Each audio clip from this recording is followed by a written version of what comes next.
조성배 목사님과 함께 떠나는 독서 여행! 후후! 네, 김민석의 해피데이. 오늘 2부는요, 조성배 목사님과 함께 떠나는 독서 여행으로 만나고 있습니다. 유성구 반석동 반석중앙집 여기를 섬기고 계신 목사님 나와 주셨습니다. 안녕하세요! 반갑습니다. 네, 잘 지내셨습니까? 네. 목사님, 오늘 굉장히 날씨가 추운데요? 아유, 힘들어요. 계속 춥더라. 며칠은 조금 푸근했었는데, 오늘 좀 추우니까 더 선이 꽁꽁꽁 막 발이 꽁꽁꽁 그런 것 같아요. 이번 겨울이 굉장히 추운 것 같습니다. 자, 오늘 추운데 날씨를 좀 확 풀리게 좋은 책 좀 소개 좀 해주시기 바랍니다. 따뜻한 소식. 오늘 어떤 책 소개를 해 주실 거죠, 목사님? 한국에서 살고 있는 이 국제결혼을 통해서 형성된 다문화 가족이 네. 지금 현재 150만 명이 지금 넘는다고 합니다. 굉장히 많이 있네요, 우리. 네, 그렇습니다. 그래가지고요, 한국 교회에서 이 다문화 가족에 대해서 어떠한 그 시각을 가져야 되는가, 네. 또 어떻게 이들을 도와야 되는가, 이 소개하는 책입니다. 네. 이 성서에 등장하는 이주민이 그 말하는 그들의 생생한 이야기. 성서에도 이주민들이 많거든요. 그렇죠, 그렇죠. 또 유대인들 자체가 또 디아스포라 유대인들을 오랫동안 했고요. 네. 이 하나님의 마음을 통해 다문화라는 이 하나님의 일하시는 하나님 나라의 사역을 소개하는 책입니다. 네. 이 책 제목은 성서에서 만나는 다문화 이야기. 네, 성서에서 만나는 다문화 이야기. 네, 그렇습니다. 저자는요, 두 분인데요. 예. 김혜란, 최은영, 이 여자 교수분들이고요. 네. 이 대장간 출판사에서 만들었습니다. 책은 지난주에 나왔습니다. 따뜻하면서도 푸근한 이야기, 이 추위를 좀 싹 녹일 수 있는 다문화에 관한 이야기이기 때문에 더 따뜻할 것 같습니다. 뭐 좀 저자에 대해서도 먼저 소개를 좀 한번 듣고요. 또 특별히 저자들이 오늘 오셔가지고 북 콘서트를 한다고 말씀을 저에게 넌지시 주셨는데 먼저 저자에 대해서 좀 소개 좀 한번 해주시죠. 이 두 분 모두 여성 신학자입니다. 네. 예, 그리고 교수들이고요. 이 김혜란 교수는 캐나다 세인트 앤드루스 신학대학원에서 예배, 기독교 교육, 다문화 목회를 가르치고 있고요. 네. 이 최은영 교수는 대전 분이신데 구약을 전공하셨고요.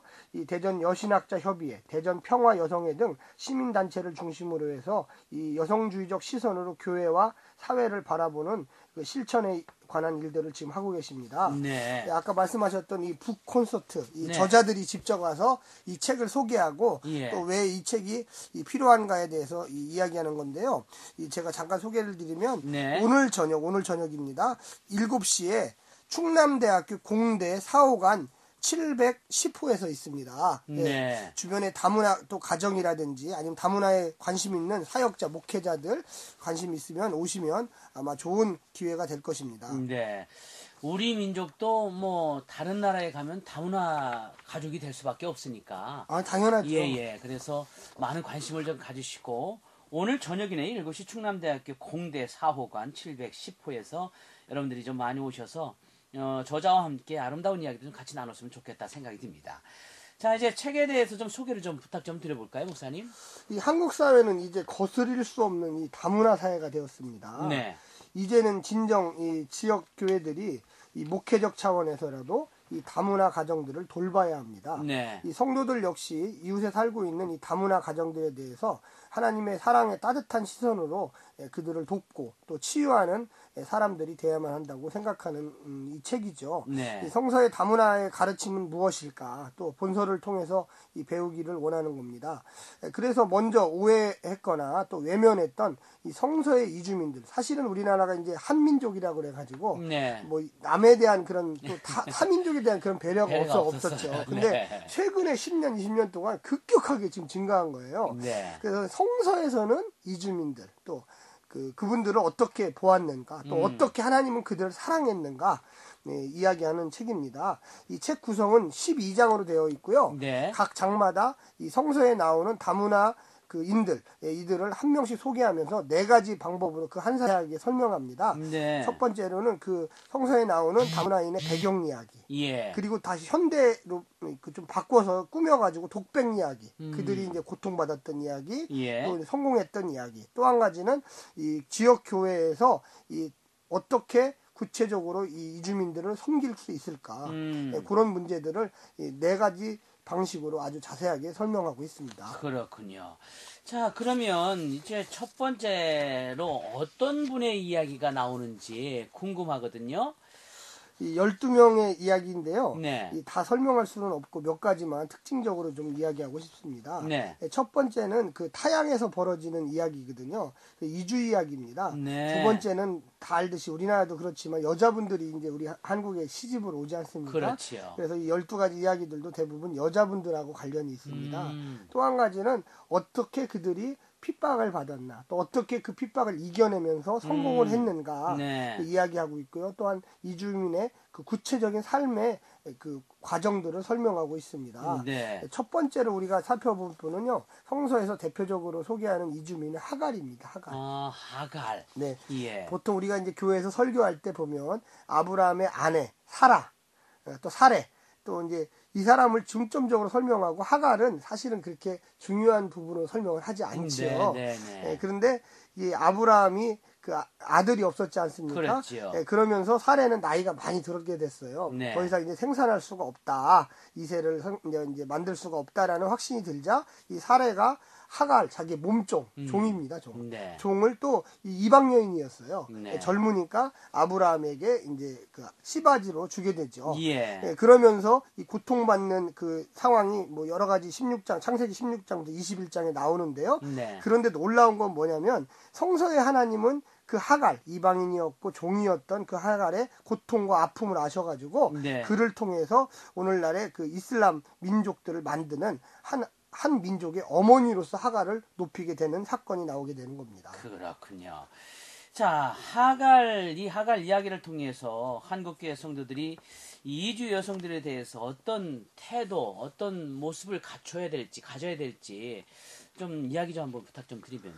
그 하갈 이야기에서 한국에 그 이주해 온 그 여성들에게 새로운 시각을 좀 발견해야 됩니다. 네. 외국에서 주로 이 경제적 이유로 한국에 시집온 여성 또 외국인들을 하나님의 시각으로 대해야 된다는 겁니다. 성서의 하나님은 과부, 고아, 나그네 또 힘없는 자들의 하나님 아닙니까? 네. 우리가 만약에 그들을 핍박하면 하나님이 어떻게 하겠어요? 우리에게 벌을 주시죠. 네. 그들은 예수의 사랑으로 인간답게 대접하고 한국교회의 귀한 손님으로 대접해야 됩니다. 네. 자, 그러면 두 번째 성서 이주민은 누가 될까요? 뭐 다 아시는 얘기지만 룻입니다. 룻. 네, 네. 룻과 나오미의 이야기는 시어머니와 며느리의 갈등이기를 교회에서 설교할 때 가장 5월 달에 네. 가정의 달에 나오는 좋은 아주 본보기가 되죠. 예. 그러나 이 중요한 그 역사적 배경을 보면 룻 역시 이주민 여성이었습니다. 룻은요 모압 여인이라고 이렇게 네. 일컬어지는데요. 이 모압은 이스라엘과 대립 관계에 있던 나라입니다. 네. 좀 이렇게 좀 표현을 이야기하면 한국과 일본, 네. 일본에서 시집온 네. 그 며느리 뭐 이렇게 좀 생각하면 쉽지 않을까 생각이 좀 드네요. 적대 관계가 있는 그런. 그렇죠. 네. 굉장히 심한 적대 관계입니다. 네. 그 시어머니 나오미가 남편과 아들을 따라 흉년으로 이 모압 지방으로 이주를 하게 됩니다. 네. 근데 그곳에서 참 그 나쁜 일이 생기죠. 남편도 죽고 아들 둘도 다 죽게 돼요. 그러면서 이 쓸쓸하게 이 고향 땅으로 돌아오게 되는데요. 네. 그때 끝까지 쫓아오겠다고 했던 이 모압 여인, 이방 여인이 바로 룻입니다. 네. 나중에 이제 보아스하고 결혼을 해서 예수님의 조상이 되지 않습니까? 예. 어떻게 보면 최고의 성공적인 고부 관계를 형성하고 또 조상이 됐던 거지요. 네. 룻의 이야기는 그 이주민 사회에서 어떻게 한국 사회에 와서 성공할까, 신앙적으로, 믿음적으로 또 시대과의 관계에서 성공할 수 있는 아주 구체적인 사례를 보여주고 있습니다. 네. 우리가 종종 보도되는 거지만 안타깝게도 이 책에서 보면은 이 한국에 결혼 이주한 여성들의 구체적 사례들이 계속 나와요. 네네. 근데 이제 경제적 이유로 외국에서 시집 온 또 아내나 또 며느리를 시집 식구들이나 남편이 구타나 또 언어 폭력 또 인종 차별 네. 그런 것들이 정말로 많이 보고되고 있습니다. 이 한국 국적을 취득하기 전까지는 이주 여성들은 외국인이거든요. 아하. 그런데 이들에게 이제 한국 국적을 취득하기 전까지는 정말로 이들이 참고 인내하고 또 해야 되는데 그 과정들이 너무 힘들어요. 그렇군요. 그래서 이혼을 하고 싶어도 이혼을 못 해요. 이혼 사유도 안 되고. 예, 그럼 이혼을 하면 추방이 예. 돼 버려요. 국적이 없기 때문에. 그래서 이 롯과 이 나오미의 이야기가 이주민 여성들에게 좋은 대안이 또 좋은 그 결말이 되는 이야기가 되었으면 좋겠습니다. 한 가정의 며느리기도 하고 아내기도 하고 그리고 때로는 엄마이기도 할 텐데 그런 참 안타까운 일들이 현실적으로 많이 보여지네요. 네, 그렇습니다. 좀 예. 약 거의 한 50% 정도가 그렇다고 하더라고요. 아, 이 참. 통계학적으로 보면요. 예. 자, 그러면 이제 세 번째 이주민도 나타날 텐데, 자, 세 번째 이주민 네. 하나님의 어린 양이었습니다. 김혜석의 오해피데이 오늘 목요일 2부는요. 유성구 반석동 반석중앙침례교회 섬기고 계신 조성배 목사님과 함께 떠나는 독서여행으로 만나고 있습니다. 자, 오늘은 성서에서 만나는 다문화 이야기 나누고 있는데요. 자, 세 번째 이주민 어떤 분이 또 나타나는지 궁금합니다. 그 예수님과 관련된 여인입니다. 네. 이 가나안의 수로보니아계 여성이라고요. 네. 또 그 딸에 관련된 이야기입니다. 신약 성서에서 예수님과 대화한 인물들이 많이 보도되는데요. 네. 예수님은 유대인뿐만 아니라 이방인과도 많이 대화를 하셨습니다. 네. 그런데 예수님을 유일하게 이긴 여자분이 딱 하나 있어요. 유대인도 적고 다 졌는데 예. 오늘 소개하는 이 이주민 여성, 수로보니아 가나안 지역의 여성이죠. 네. 이 여인이 유일하게 예수님을 설득했습니다.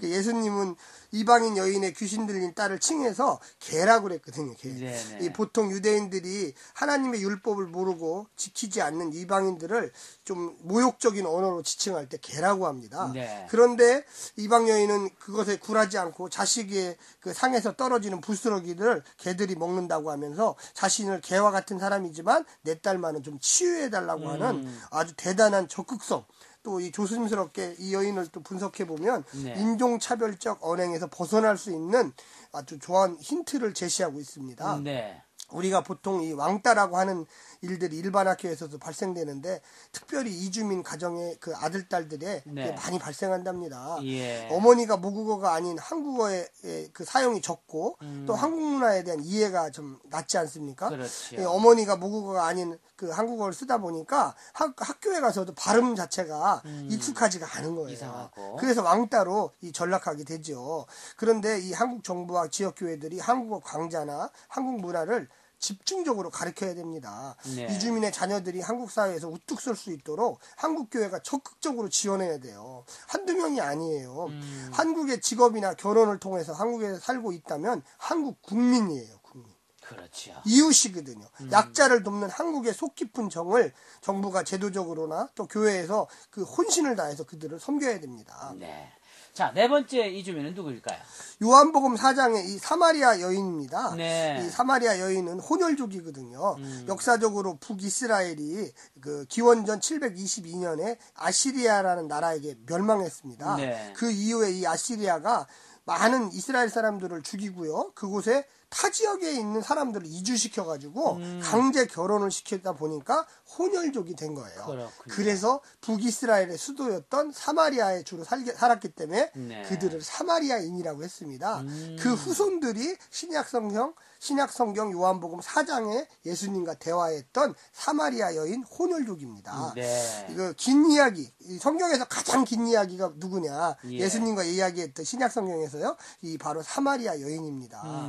이 적대시했던 타종교, 이단 종교의 혼혈족 여인과 예수님이 긴 이야기를 통해서 예수님은 인종, 성별, 종교, 언어를 뛰어넘는 참 예배를 보여주신 분이죠. 네. 예수님과의 열린 대화를 통해서 사마리아 여인이 얼마나 크게 변했습니까? 그렇죠. 갑자기 자신의 그 과거를 다 소개하면서 네. 내가 메시아를 만났다. 네. 그래서 내가 이 부끄러움에서 벗어났다 했지 않습니까? 열린 마음을 한국교회가 이주민들에게 보여줘야 됩니다. 이주민 가족들에게도 동일하게 사랑으로 보여줘야 돼요. 우리 민족이 이주민들에게 편견과 선입견으로 대한다면 결국 그것이 부메랑으로 되어서 우리 민족의 장래를 어둡게 할 것입니다. 네. 이주민들은 한국 땅에 돈 벌러 온 것이 아니에요. 살러 온 사람들입니다. 직장을 구하러 오고 가족을 이루어서 이 땅에서 멋지게 살 수 있도록 먼저 교회가 마음을 열고 도와줘야만 할 것입니다. 네. 자, 그러면 성서에 나오는 이제 바울 선생님과 연관된 이주민도 혹시 있을까요? 제가 이제 소개하는데 대표적으로 다 이렇게 했는데 예. 지금 바울도 신약에 13개나 썼지 않습니까? 그렇죠. 바울 사도가. 예. 그래서 많습니다, 사실은. 많이 있나요? 이 바울 시대의 역으로 역지사지로요. 예. 디아스포라 유대인이라고 하는 그 명칭 자체가 지중해 연안의 이방 도시들에서 유대인들이 가서 살고 있는 거지 않습니까? 그렇죠, 그렇죠. 그래서 이 바울 선생님이 3차에 거친 그 선교 여행을 할 때 주로 네. 방문했던 지역들이 전부 다 이 지중해 연안의 그 회당에 방문했습니다. 그래서 말씀을 듣고 회개하고 예수의 제자 되는 사람들이 많았는데 네. 그분들이 나중에 또 다른 지역에다가 선교를 하고 초대교회를 설립했던 성도들입니다. 네. 특별히 이 중에 여자분들이 많아요. 그러니까 우리 사실 잘 모르는데 이름을 이제 제가 이야기하면 잘 알게 될 겁니다. 네네. 대표적인 분이 베베라든지 예. 마리아, 유니게, 율리아, 네레오 자매, 순두개, 유오디아. 저도 네. 어렵네요. 형사의 이름들을 이렇게 자세히 보면요. 예. 아주 대표적인 그 경우들이 많아요. 특별히 한 군데를 소개하면 사도 바울은 로마서 16장 3절에 너희는 그리스도 예수 안에서 나의 동역자인 브리스길라와 아굴라에게 문하라라. 누가 이 브리스길라하고 아굴라하고 누가 남편인 것 같아요? 부부거든요. 네. 문제를 내가 드리겠습니다. 아, 이거 성서에 나오면 먼저 남자부터 나오잖아요. 아닙니다. 네. 근데 여기는 여자부터 예. 또. 예. 그러니까 그만큼 중요했다는 거예요. 그렇군요. 그 시대의 여자, 남편이 아닌 아내를 브리스길라. 네. 또 다른 데 보면요. 브리스가라는 게 나와요. 네. 이 집가거든요. 예, 예. 그러니까 아굴라의 집안이 아니고 브리스가의 가의 집안. 예. 네. 그러니까 여자가 얼마나 큰 역할을 했겠어요. 그렇군요. 예. 누디아 아시죠? 예. 처음으로 아시아의 그 교회를 개척한 누디아도 여자예요. 네. 예. 자주장사 누디아 나오지 예, 않습니까? 예, 예. 그러니까 우리나라에도 보면은요, 지금 현재 첫 번째로 필리핀 이주 여성이 한국의 첫 국회의원이 되었습니다. 그렇군요. 이자스민 국회의원이라고요. 예, 예. 한번 역지사지로 잘 생각해야 됩니다. 네. 자, 이제 간단하게 한국교회가 이주민들을 도울 수 있는 방법 좀 간단하게 말씀해 주시면서 인사드려야 될 것 같은데요. 네, 그렇습니다. 이 한국교회 하나님의 사랑으로 접근해야 됩니다. 이주민들이 남이 아닙니다. 우리하고 평생 같이 살고 그들의 자녀들이 우리의 자녀들과 형제자매로 지내야 될 것입니다. 다음 주에 소개해드리는 책은요. 네. 예, 김교신의 신앙과 저항이고요. 저자는 니히호리 구이치 일본 분이시고요. 저자는 출판사는 익두스입니다. 네, 그러시군요. 자, 다음 주에 소개할 책은 김교신의 신앙과 저항입니다. 오늘 특별히 정말 성서에 만나는 다문화 이야기를 통해서 여러분들도 이웃을 사랑할 수 있는 그런 시간이 되었으면 좋겠습니다. 오늘 함께해 주셔서 고맙습니다. 네, 감사합니다. 예, 남은 시간도 주님 안에서 해피 데이!